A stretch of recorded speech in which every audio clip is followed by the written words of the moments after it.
Who could have foreseen that 11 years after my retrospective of the 1989 adaptation of Asterix and the Big Fight, a second big fight would enter the ring of Asterix media? Me. I definitely foresaw this occurring. Well, to be honest, a little wolfie told me. Did you get it? Actually, this is the third adaptation of Asterix and the Big Fight. And no, I'm not counting the American dub of the film. Asterix and the Big Fight is the 7th volume of the Asterix the Gaul comic book series. The comic's original French title is Le Combat des Chefs. Have you seen a chef? The plot revolves around the wise druid Getafix being transformed into a cackling crackpot after being hit on the head by an enormous rock, and thus cannot remember how to brew the magic potion, which gives the Gauls the super strength they need to defend themselves against the Roman army. Meanwhile, a rival Gaulish chief, who surrendered to the invading Romans, and thus became a Gallo-Roman, challenges Chief Vital Statistics to the big fight, and if Vital Statistics loses, he will be forced to hand over leadership of his village to Cassius Ceramics. Nice. And thus the last Gaulish village resisting the might of Julius Caesar's dictatorship will fall under Roman rule. Ordinarily, this wouldn't be problematics for Asterix and Co., but this is the same adventure wherein the provider of the strength-boosting juice has lost his memory. In 1989, the film Asterix et le coup de menhir was annoyingly, but understandably, titled Asterix and the Big Fight when dubbed into English. 'Twas already bothersome prior to the existence of this new Netflix series, as 1, the film is actually more of an adaptation of the 19th volume, The Soothsayer, and 2, a big fight does not occur in a literal sense, but as a metaphor for our hero's plight of having to deal with a charlatan fortune-teller and a brain-damaged druid. I love the unique vibe this film has. And yes, my opinion is totally biased because I watched it at a young age, and being virtually unknown to general audiences, I feel an extra protective bond of appreciation towards it. It has an eerie atmosphere, long periods of silence, characters frozen in place, broken up intermittently by the druid's mad guffawing.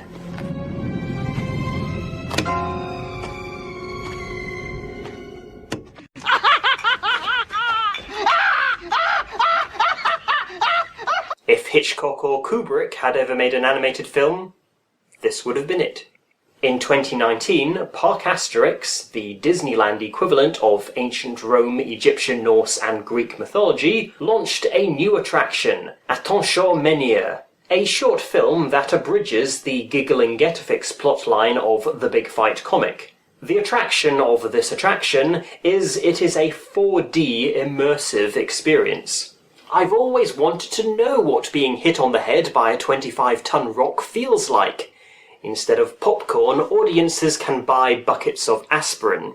Anyway, back to present day-ish.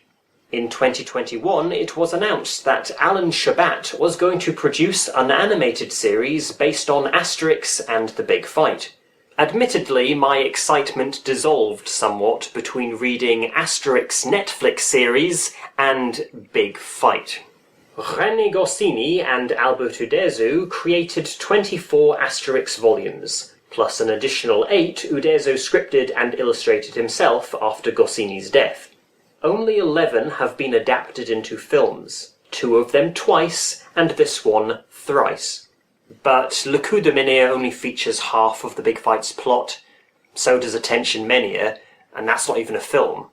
Neither is the Netflix series, it's 5 20-minute episodes, so you could reasonably group them all together if you cut out the credits, then you'd have a 2-hour film. Furthermore, episode 1 isn't even based on the Big Fight comic. Only 11 have been adapted into films, 2 of them twice, this one 1 3/4. Making a grander adaptation of a previously adapted Asterix adventure was familiar terrain for the production's co-writer, director and voice of the titular hero, because in 2002, Alan Shabat wrote, directed and played Julius Caesar in Mission Cleopatra. A relatively big deal in the realm of French cinema, as it became France's second biggest box office success, and 23 years later it is still in the top 5. I was surprised Alan chose not to reprise his role of Caesar.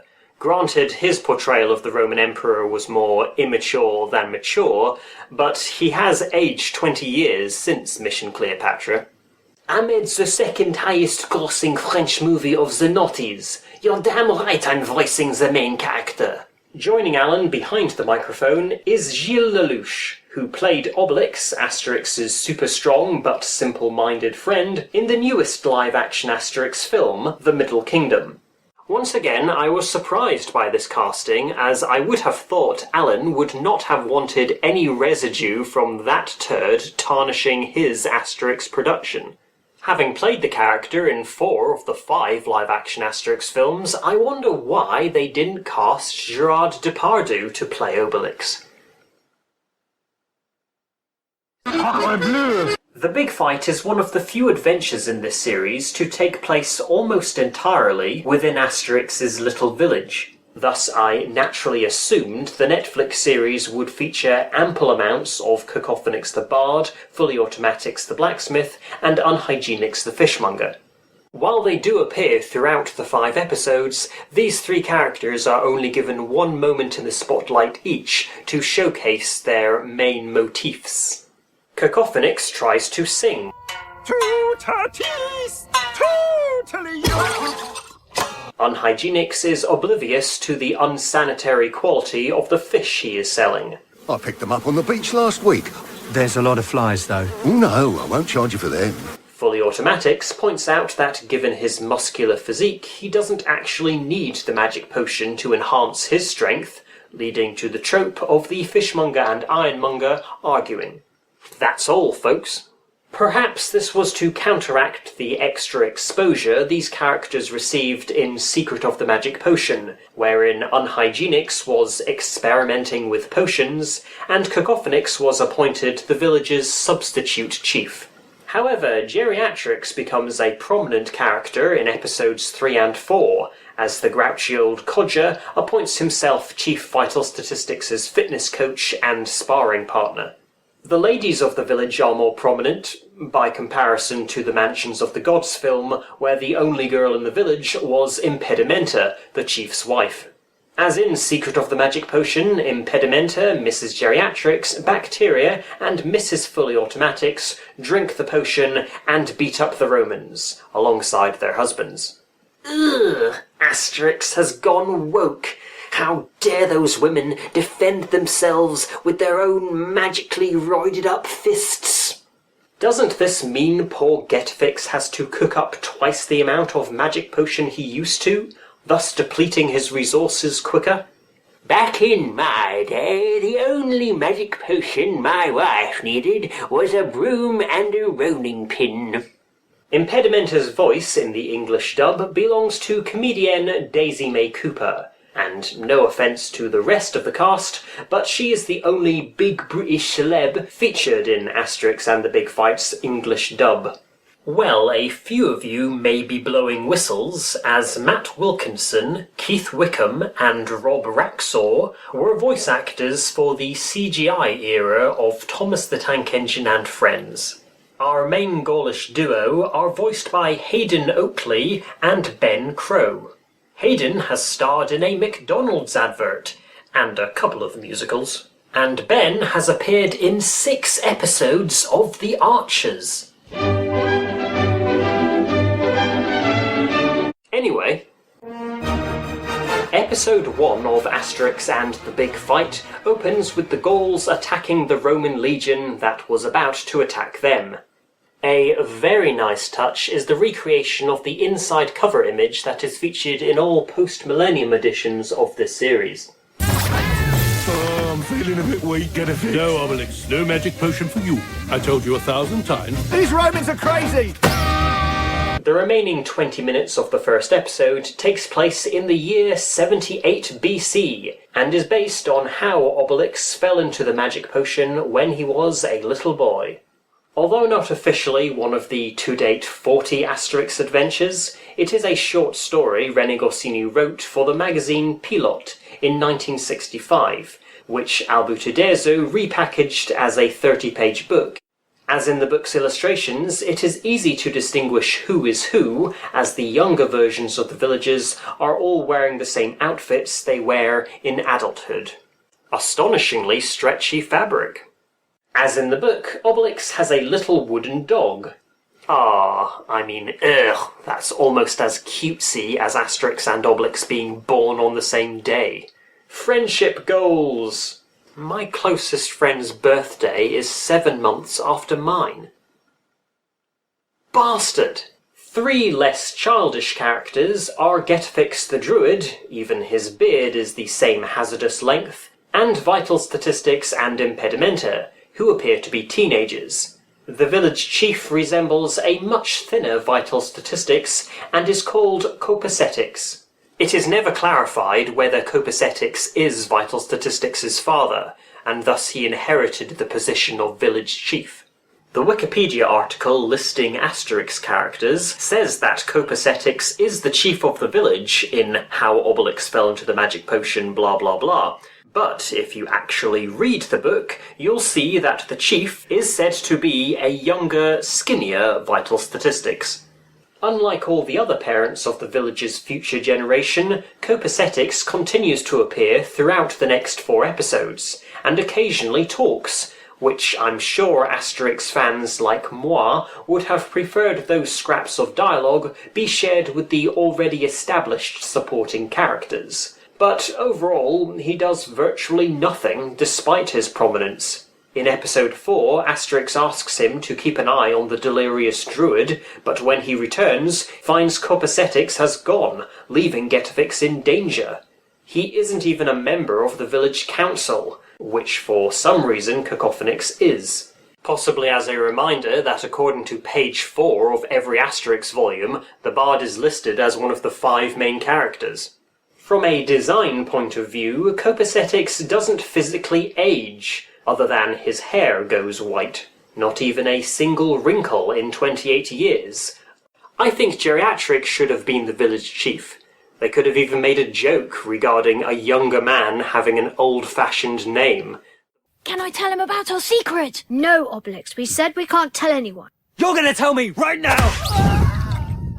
This prologue not only answers the mystery of how Obelix became infused with the potion, but teaches us that, apparently, Obelix created the magic potion, thanks to Asterix.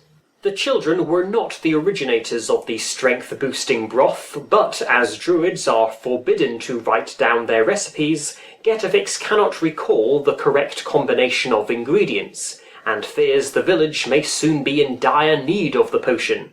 Little Asterix and Obelix are dared to steal the druid's golden sickle by Cassius Ceramics. Being the only boy in Gaul with a first name and a surname has clearly given the child a sense of being the greatest. Muhammad Ali reference. While searching Getafix's hut, Obelix tries to improve the flavour of the druid's latest concoction by adding a lobster and strawberries to the cauldron, and his 4-leaf clover, which Asterix had given him as a birthday present. Thus, the creation of the magic potion and Obelix's consumption of it was purely accidental, unlike in the previous established Asterix lore, where Obelix intentionally drank the potion to make himself stronger because he was being bullied by the other children. Had this series come out several years ago, this scene would have seemed like more of a novelty, but in 2018 we got the secret of the magic potion, and 2023's Asterix and the Middle Kingdom featured a flashback to the moment Obelix fell into the magic potion. Seeing the villagers squabbling over the potion, Getafix declares he shall only provide it for the Gauls to use as a weapon of self-defence. In the very first Asterix adventure, the druid hadn't made this decision yet, as many of the villagers are seen to have superhuman strength to just do their daily jobs. Also, since the Gallic Wars wouldn't begin for another 20 years, it's lucky Getafix managed not to forget the recipe again. This episode really could have been its own separate Asterix short film, much in the same way the book it relates to most is. It mainly serves to set up one plot point that will be reinforced in episode 2 and pay off at the end of episode 4. Obelix is petrified of public speaking, to the point that the attempt to do so causes him to faint. This was established in the Asterix and the Cauldron adventure, when our heroes attempting to earn money try becoming actors. However, in that situation, Obelix still managed to say his catchphrase. This manure. Obelix feels this manure is just like the unity of our village. Solid as a rock. Thank you, Asterix. That's what friends are for, right? Metadata, the niece of Centurion Fast and Furious, tells Julius Caesar that the big fight, aka the Battle of the Chiefs, might be their best hope of defeating the one village in Gaul unoccupied by Rome, overlooking the very established problem that these invincible Gauls are invincible. You know, really strong. As inclusive as Metadata's character is, she is rather naive, as she didn't realise that the eradication of Gaulish independence by force would result in casualties, which will eventually result in her changing her allegiance. And we left him for dead. Dead? But I just said to get him out of the way. Caesar does not appear in the Big Fight comic, nor does Metadata, or Caesar's golden-cheeked mummy. Fast and Furious replaces nebulous Nimbus, who shouted every sentence he spoke, and using the Big Fight ploy was the suggestion of Felonious Caucus. Is someone slaughtering a wild boar? No, it's the bard practicing a lullaby. Oh no, I'm here! Vital Statistics has an inflamed liver. The scene is a direct page-to-screen version from the opening of the Chieftain's Shield comic, but instead of Asterix and Obelix escorting Vital Statistics to a hydrotherapy centre, and while he is undergoing treatment, they search for the shield of Vercingetorix, Getafix cures the chief's hepatitis with a potion. There's nothing wrong with me. You sure? No, Obelix, don't touch. Touch what? Well, that. It's a funny scene, but has nothing to do with the overall story, other than solidifying that Vital Statistics is out of shape, as if his enormous stomach and straining shield bearers weren't a large enough indication of that. By Mercury, Mars, Juno, and Jupiter. Hey, we have too many gods, don't we? I think so. Did the animators forget to give that legionary a face? Also, they put Centurion Potus inside a hollow tree, a la in the comic, but didn't give him a friendly owl. You thought I wouldn't have noticed that, didn't you? You'd think after 60 years it would occur to Getafix to drink some magic potion before going out into the forest alone to gather ingredients, just in case he gets pounced on by the Romans. As in the comic and Le Coup de Menhir and Attention Menhir, Obelix throws a menhir to scare off the Romans, but the rocket-shaped rock lands on Getafix. This adaptation adds Asterix tripping and spilling his gourd of magic potion, and the two friends arguing over who is to blame. From today, 10 million clicks, you are 10 million views. What about me, Chief? What's my new name? Yours can wait, sycophantix. Okay. Cassius Ceramics grew up to become a chieftain of his own village, but since the Gallic Wars, has converted his clan into a mini-Rome. Ceramics agrees to fight Vital Statistics upon the assurance his opponent will not have access to the magic potion. This is actually Ceramic's second animated debut, as he appeared in one scene of Secret of the Magic Potion, where instead of keenly expressing his love of all things Roman, tries to downplay his existence as a Gallo-Roman. What a big nose. By Belinus. This series' interpretation of Getafix's madness, caused by being stoned, differs somewhat. In the comic and 2D animated version, the druid finds everything and everyone hilarious, his default reactions being to burst out laughing, and hops about like a hyper 5-year-old drunk on Rockstar. Other energy drinks are available. In this series, Getafix's bizarre and childish behaviour is the bigger indication his brain isn't functioning correctly. Rather than constantly howling with laughter with a goofy grin on his face, he uses his long beard as a hand puppet, asks a cow if it would like a blowjob, a blow dry, and mocks a goth by mimicking her accent, rather than ruffling at her appearance. Episode 3 begins showing what is going on inside Getafix's malfunctioning brain. Rather than a rocktastic acid trip, his mangled mind sees the world as a parody of Pocoyo, I think. You feeling okay? Not well, Kimberly. The FTSE is down 100 points today. He truly is off his rocker. Our heroes test the druid's potion-making skills,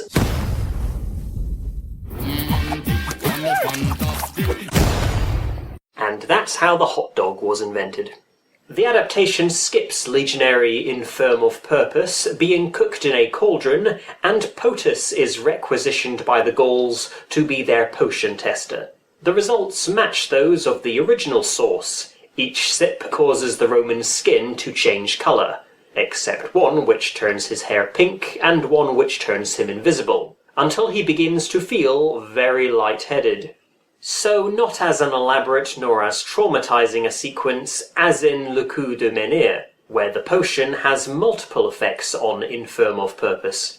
Also, unlike the 1989 version, Potus's buoyancy wears off. The results being colourful shouldn't have been as surprising to our heroes, given the multicoloured steamy bubbles. Giving up on finding the right recipe and contemplating changing Getafix's name to Oppenheimer, Vital Statistics starts training for the fight, under Geriatrix's supervision. In the comic, as the cantankerous old man was not an established character yet, Asterix and Obelix give their chief a hand, and a fist. I have a village to save. Vital Statistics causes a dissolvement of the friendship bond between the titular heroes, as he tells Obelix to go and fetch a druid to cure Getafix, which Asterix objects to, fearing that, if left to deal with a task solo, Obelix is bound to do something wrong. Could this be seeding the third act breakup trope? Yes. If we examine Obelix's history, he has helped save Asterix on at least a handful of occasions, and the times he has cocked things up royally, his small blonde companion is by his side 99% of the time. Impedimenta recommends a doctor of the mind called Apotheca. In the comic Psychoanalytics... I had money on him being called Psychiatrix. Psychoanalytics is a druid resembling a shrunken-down, purple and warty version of Getafix, who specialises treating those suffering from mental health disorders. Apotheca is a goth, aka a German, anachronistically dressed like a 21st century goth. The location of her clinic definitely matches her style of fashion. Psychoanalytics' patients include a shy barbarian, a Gaul who is afraid the sky will fall on his head, a man who thinks he is a wild boar, and a man with a Napoleon complex. Only the boar man is treated off-screen by Apotheca. Due to their bickering, the scene turns into a couples therapy session, while in the comic, Psychoanalytics assumes they have come to see him because Obelix is unhappy about his weight, making him unhappy about his weight. The doc asks how Getafix lost his memory, and Obelix provides a solid demonstration. Like that. Obelix, what have you done? She wanted to know. Pushing a menhir onto Apotheca instead of hitting her on the head seems more dickish than dumb of Obelix, but it's an alternative route to reach the same destination. Quack, quack. I knew she was a quack. During the previous couple of episodes, the Romans have been building a stadium for the big spectacle, and a big funfair. It's a Roman world, no Gallic it is not. Clap your hands, you must. Respect all of our laws. As Caesar wasn't coming to watch the fight in the comic, only a boxing ring is built, and the carnival is set up nearby by barbarians, without Roman involvement. For the remaining 2 episodes, comedic commentary is provided by Black Angus and Hanna-Barbera. Her children are Yogi and Boo Boo Barbera, and her cousins are Thomas and Jarius. I can't smell nothing. Not since the day that I shoved a trident up my nose. Can't smell a thing. Anyway, enough about me. The Gauls are having a meeting at the base of a huge willow tree. Did Getafix pour a species-altering potion onto Cacophonix's treehouse? Where is this tree that we never did see before? In the cave underneath the village where the druid's grandfather Methuselix lives? Or maybe it's just around the river bend? Pocahontas. Impedimenta suggests her husband should step down as chief, allowing Obelix to temporarily take his place and fight Cassius Ceramics. Not quite in keeping with Impedimenta's uppity personality, as she often liked to flaunt her authority as the First Lady of the village. The idea of the infinitely strong Obelix taking Vital Statistics' place was contemplated by the chief himself in the comic, but Asterix claims it is apparently against the law for such an abdication. Thus Vital Statistics is forced to enter the ring, but manages to survive simply by outrunning his opponent, which is even less believable than being able to punch him sky high once Asterix tells his chief Getafix has got his memory back. Sorry, I'm getting a bit ahead of myself. There's only 9 pages of the comic left, while this series still has 2 episodes to conclude. In the adaptation, the official rules of the big fight does state in the small engraving that the battling chiefs can pick a member of their tribe to fight on their behalf. Wait, hold on! No! Didn't even try to top the fish fight from the previous big fight film.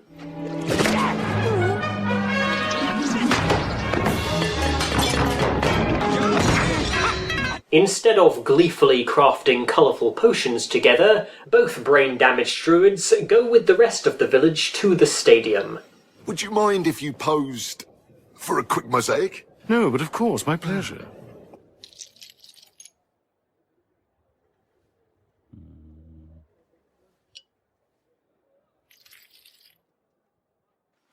No wonder it took them over a day to build Rome. The Asterix and Obelix fallout is furthered once again by Vital Statistics, who tells the little warrior he is considering letting Obelix be the village chief permanently. Asterix, of course, objects to this, unaware that Obelix could hear him say so. The argument results in Obelix banishing Asterix, and as our hero starts to leave the stadium, he sees Getafix and Apotheca are endangering themselves. Is Hanna-Barbera working in the sound department in addition to commentating on the fight? Or maybe it's her pet dog, Scooby-Doous.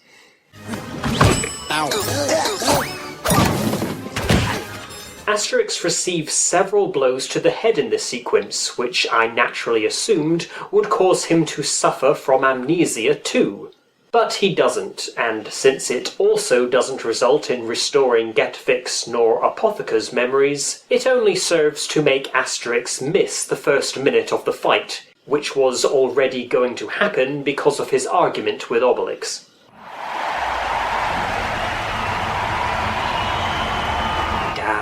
magic conch shell. As very well foreshadowed, Obelix becomes petrified when asked to make a speech to the crowd, and without his best friend to support him, he faints, and the referee declares Cassius Ceramics the winner. No blows, no spilt blood, no fractures, no gouged eyeballs. What example are we setting, children? Although the ref had announced the fight had begun seconds before Obelix fainted, I think to make it a fairer victory for the villains, Ceramics should have at least given Obelix a prod to make him fall. Getafix gets his memory back when Cassius Ceramics smacks him with a shield. Curing the druid with a tap on the head was a brainwave from Obelix, but as to whether or not this would have actually worked is unclear. In the comic and 1989 film, Getafix restores his own sanity with one of the random potions he brewed. The potion also potentially makes him immune from further injuries, as Obelix hits him with a menhir seconds after the druid regained his senses, but miraculously does not injure him in the slightest. What is this illogical nonsense? A cartoon? Caesar orders his legions to round up the Gauls and bombard their village, which Fast and Furious could have ordered be done as soon as POTUS reported that the druid was crushed by a menhir. But Caesar very much wanted the defeat of the indomitable Gauls to be a spectacular spectacle. The village getting partially destroyed seems to have become a guaranteed outcome for the animated Asterix films. It's happened in 3 of the 4 previous ones. If I lived in the village, I'd save time and build my hut out of fire. Asterix declares that Caesar has not yet conquered every Gaul, as his chief banished him from the village. While Asterix battles against Fast and Furious, POTUS, and a roller coaster, the rest of the villagers fight the Roman army. The Gauls are unarmed and outnumbered. So, what's their strategy going to be to defend themselves against armour, shields, and pointy sticks? I haven't seen this much carnage since Devious Diesel versus the Troublesome Trucks. Pull, push, backwards, forward. Metadata helps sneak Getafix back to the village, so he can make some magic potion. Overlooking that the druid has spent days wasting the ingredients he had on explosive potions. Or is the secret of the magic potion simply just a lobster, strawberries, a 4-leaf clover, and hot water? The secrets of druids' recipes are passed down From one druid's mouth to another's ears. I know. I'll go. Useless! Eventually, Obelix gets off his moping arse and saves his tribe. No wonder Rome fell if these legionaries couldn't hit targets as big as vital statistics or unhygienics. The Gauls rush inside a siege tower, and Obelix pushes it with ease to the village. You okay? Is he okay? What about everyone who was inside the imploded wooden structure? Apotheca is apparently the only casualty, but the fall has restored her memory. The fate of psychoanalytics is bittersweet, as although our heroes basically abandon him in a state of mental disarray, the narrator claims he has more or less recovered, as we see he is back to curing people of their ailments, albeit his treatment has some colourful side effects. There's a Roman wall. Na na na na na. How did they get here before us? Oh, 'cause we went via the Roman World Amusement Park and went by river. Ye can be sure 'tis a glistening plot hole when even the filmmakers feel they have to justify it. Unimportant, yes, but surely Obelix and his superhuman speed could beat the Romans trickling down the river. For the first time in history, Obelix meets his match, besides that one tiny Aryan martial arts guy. Once the Romans each take a slurp, the invincible legion advances towards the defenceless Gauls. Gauls! Oh, I get it. He's like Spider-Man. No, Magneto, the Magnificent. Just as the Gauls are about to die fighting for their freedom, the Romans start to float and illuminate. It's never clarified, thus we must assume Getfix assumed the Romans would invade their burning village. Though given the potion initially increased the strength of its drinkers, perhaps he was taking pot luck to whoever got to drink it first. You have my word that I'll tell everyone in Rome that you betrayed us! Be my guest. Rome's that way. See ya! She killed her uncle, 'cause there's no oxygen in outer space. Meanwhile, back in the comic, after Vital Statistics knocks out Cassius Ceramics, without even a drop of potion, Nebulous Nimbus and Felonous Caucus order their men to attack the Gauls, thinking their druid is still incapable of making it, but quickly discover they are mistaken. During the real big fight, Obelix strikes Ceramics with a menhir, turning the beefy confrontational chieftain into a friendly, dazed dimwit. In the adaptation, Caesar pardons the rebels he tried to squash under his Roman thumb, partly because even his sourpuss mother enjoyed the show the Gauls gave her, but chiefly because his army is floating away. Cassius Ceramics asks Vital Statistics for forgiveness from inside an Obelix mascot costume he'd hidden inside during the actual big fight. We end, as all Asterix adventures do, with a banquet, where thanks to a supportive nod from his best friend, Obelix successfully makes a speech. A wee little twisty is, Getfix implies he trusts metadata enough to tell her the secret of the magic potion, but instead he tells her stews taste better when reheated the day after being cooked. Wait a minute, Getfix did share the secret of the magic potion with Petkin in The Secret of the Magic Potion, so why didn't she make the potion while he was off his rocker? Fuck continuity. Ta-dum! I think Asterix and the Big Fight is good. Brilliantly good. The animation is exquisite, and the humour is very humorous. I turn my back on you! Me, not you! Many critics seem to be calling this the greatest Asterix extravaganza, and who could possibly disagree with Julius Caesar's review? 2 thumbs up. Great. Caesar's ghost. As if the entertainment industry wasn't already sinking under the weight of living critics, pouring scorn and making a mockery upon the blood, sweat and tears of... What have you done? I say this is the best Asterix thing made in the past 10 years. It is a magnificent masterpiece, especially when you compare it to the live-action Middle Kingdom film, but I don't personally rank this 5-part serial as my favourite Asterix adaptation, but it is in my top 5, or thereabouts.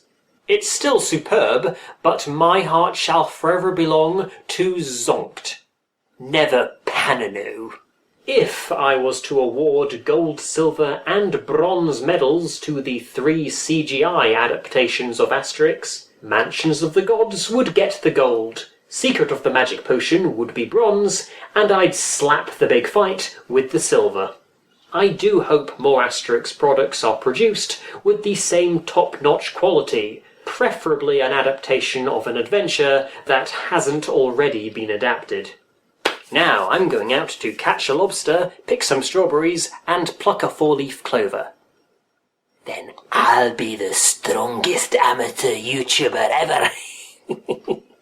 In fact, then I won't need any news, because I'll smash the like button on my own videos. Cheerio.